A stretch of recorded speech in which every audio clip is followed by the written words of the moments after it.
Hey folks, how's it going? Fiction is packed with countless amazing characters. I could name a bunch right now: Spider-Man, Batman, Goku, Naruto, Superman, the list goes on. But that's not what we're here for today.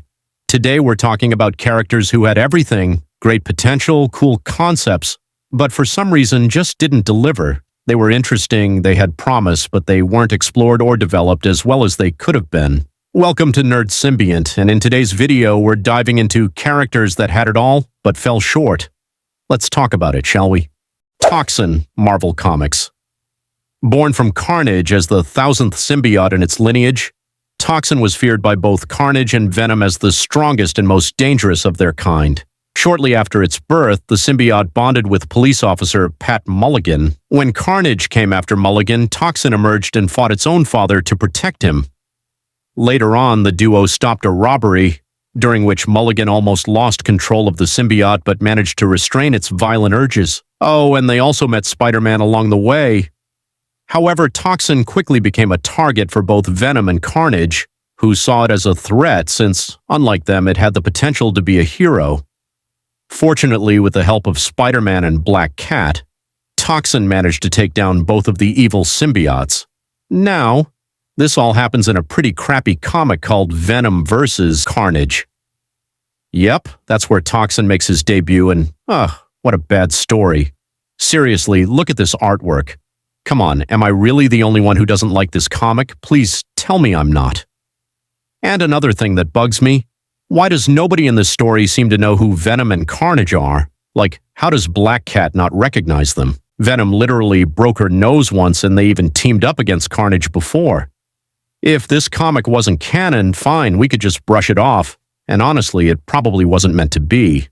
But then Toxin goes on to become a recurring character in the Marvel Universe, so yeah.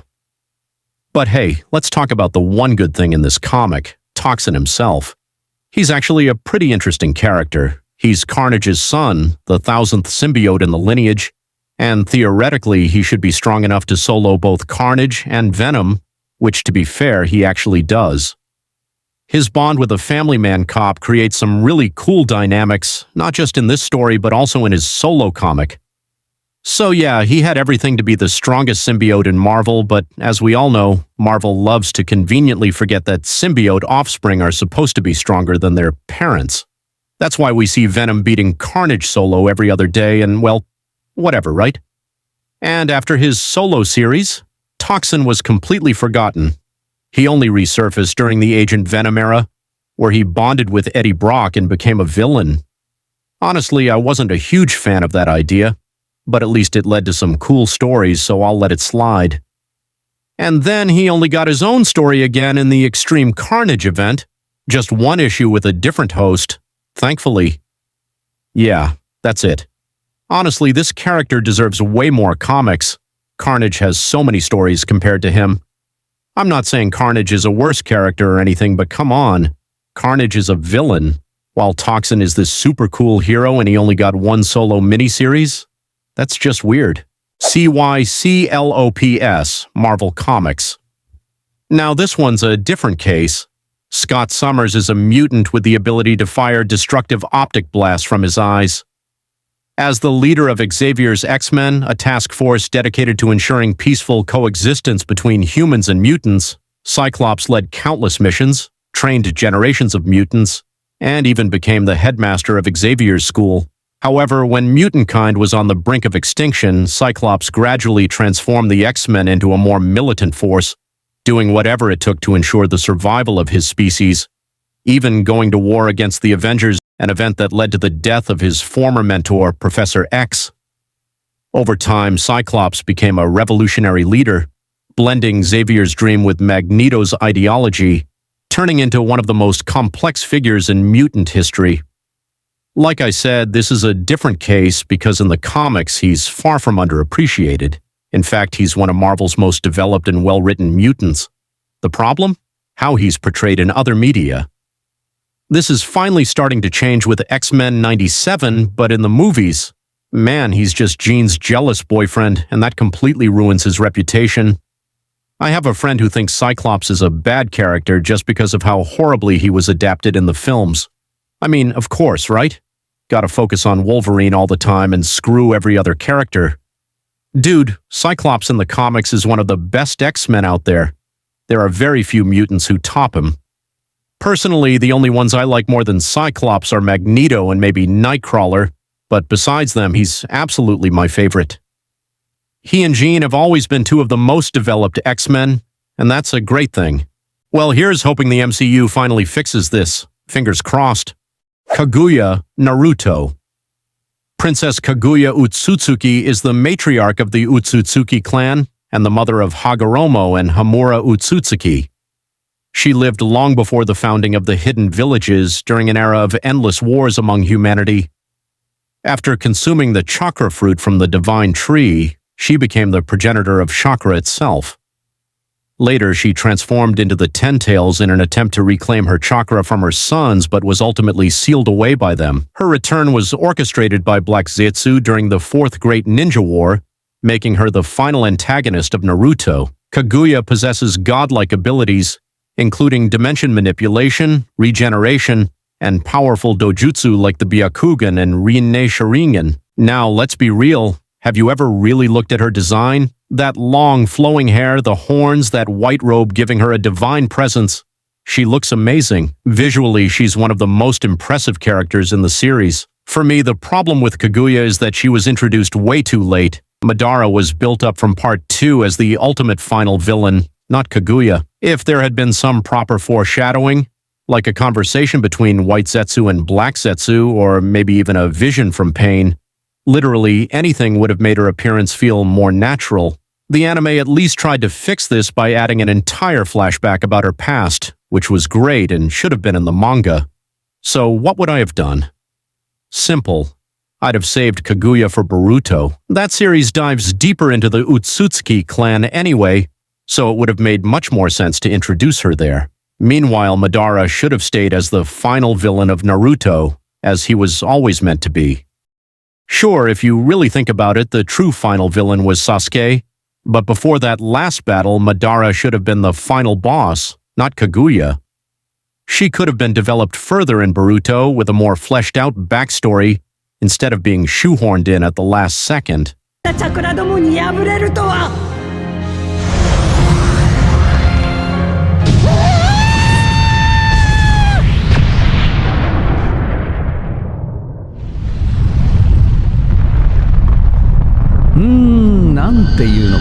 Sai. Sai was a member of Root, a secret branch of Konoha Zanbu that specialized in covert operations. As part of his training, Sai was conditioned to suppress all emotions, making it difficult for him to connect with others. When he was assigned to Team Kakashi as Sasuke Uchiha's replacement, he slowly started learning about human emotions, trying to rediscover his identity and form genuine bonds with people, something that went against everything Root had drilled into him. I'll admit, Sai kinda went over my head the first few times I watched the anime, but when I recently read the manga, I actually found him to be an incredible character. His internal struggle, breaking free from his emotional suppression and gradually developing a personality through his interactions with Team 7 and the memories of his brother, is a very compelling idea. His design? Not really my thing, but it's not terrible either, and hey, he does have some funny moments, like when Naruto borrows his drawing, and Sai casually replies that it's just like his dick. That genuinely made me laugh. The real problem? After the Tenchi Bridge arc, Kishimoto basically forgot about him. They tried to do something with him during the war, but let's be honest. Does anyone even remember that? I don't even know if that part was in the manga. And you know what? I really wish Sai had fought alongside Naruto, Sasuke, Sakura, and Kakashi against Kaguya. After all, he was part of Team 7, right? Meanwhile, Sasuke goes rogue, screws everything up, and the second he returns, Sai just gets benched? Man, come on. I just wish they had developed him more, especially since his backstory with his brother was so good. By the way, if you're enjoying the video, make sure to like and subscribe. You guys have no idea how much that helps me out. And drop a comment down below. Seriously, I'd love to hear your thoughts. All right, let's keep going.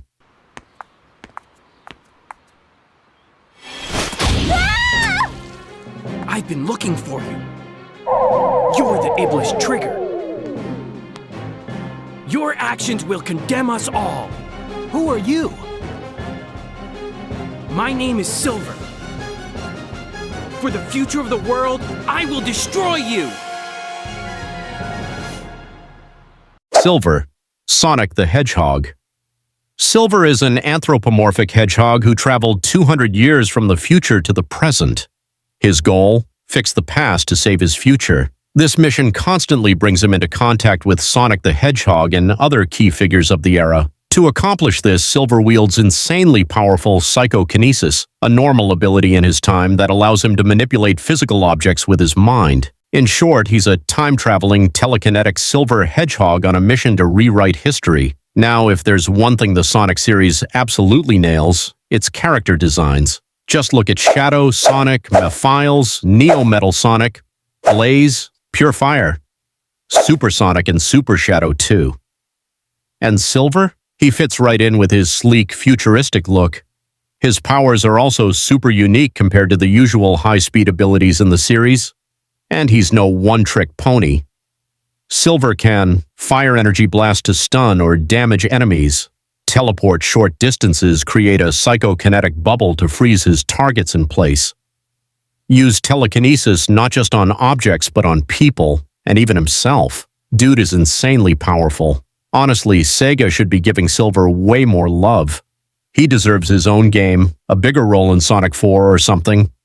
He's such an interesting, well-designed character, and I really hope Sega brings him back into the spotlight where he belongs. Knuckles, Sonic the Hedgehog. While Cyclops is underrated in the movies but highly respected in the original work, Knuckles is the complete opposite. He's been sidelined in the games, but in the movie universe he actually got his own show, which I'll admit I didn't watch. And from what I've heard, some random forgettable character ended up getting more attention than Knuckles himself. But still, the fact remains, he got a solo series. The real issue is that he's been completely forgotten in the games. Just like Piccolo lost his spotlight when Vegeta showed up, Knuckles got pushed aside the second Shadow came onto the scene. Correct me if I'm wrong, but wasn't Sonic Heroes the last game where he really had any relevance? Dude, classic Knuckles was so cool. Do you guys realize he was the only character at the time who actually managed to hurt Super Sonic? Not only that, he forced him out of his transformation and could counter Sonic's spin dash. That was rare. And Adventure 1 Knuckles was just as great. His backstory, the Echidna tribe, his duty to protect the Master Emerald, and how that responsibility forced him into isolation was so interesting. Not that the movies even bothered to explore that. Look, I'm not saying he needs his own game, but at the very least, Sega should start giving him bigger roles again. There's so much potential in his history, the Master Emerald and the Echidna tribe, and it would be awesome to see that fleshed out in future games. Gwen Tennyson, Ben 10. Gwen was an amazing character all the way up until Alien Force and Ultimate Alien, but then Omniverse came along and just threw her in the trash. She was always so cool and well-designed, and out of nowhere they completely changed her look. And yeah, I know it's because Ben recreated the universe, and that's technically why she ended up that way, but come on, it's still awful. They reduced her to a generic nerdy girl with glasses, and it's not just about her appearance, even though yes, that annoys me a lot. She was totally sidelined in Omniverse. People always bring up Kevin, but he actually got a whole character arc. Meanwhile, Gwen got what? A couple of episodes? They could have explored the Anodite species, given her more powers, and actually shown some insane power feats. I mean, according to Daigen, she's the strongest being on Earth. So why not let her prove it? Expand on her species, the magic side of the Ben 10 universe, and give her a dedicated character arc. Something, anything. She was so cool in Alien Force and especially Ultimate Alien. I really wish he had gotten way more focus in Omniverse. Hades, God of War. Hold on, I can explain. This isn't necessarily a flaw in the franchise, but hear me out. I'm playing God of War 3 right now. Actually, I'm almost at the end as I'm writing this. It's the 27th today. And man, when I got to the fight against Hades, I thought he was so cool. The thing that stood out to me the most? His voice. That deep, imposing, commanding voice. Dude, it's so good. I was genuinely impressed. And it makes total sense considering he was voiced by the legendary Clancy Brown. That guy is an absolute beast. Honestly, I wish we got more scenes with him. I wanted to see more of his character, more moments that really showcased his power and presence. I actually felt kind of bad for killing him. But just because of the voice? Damn, yeah, man. Just listen to it.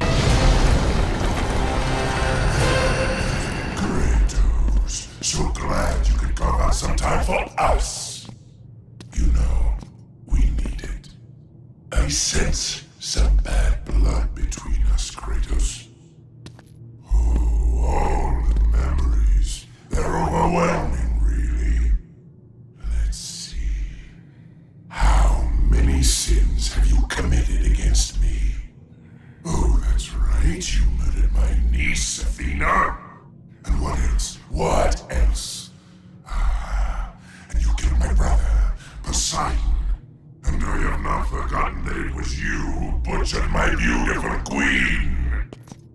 I will see you suffer as I have suffered. Your soul is mine. Absolutely amazing. Alright, that's it for today's video, folks. Hope you enjoyed it. Please make sure to subscribe so you don't miss more videos like this. Drop a like and leave a comment down below. God bless, and I'll see you next time. Bye-bye.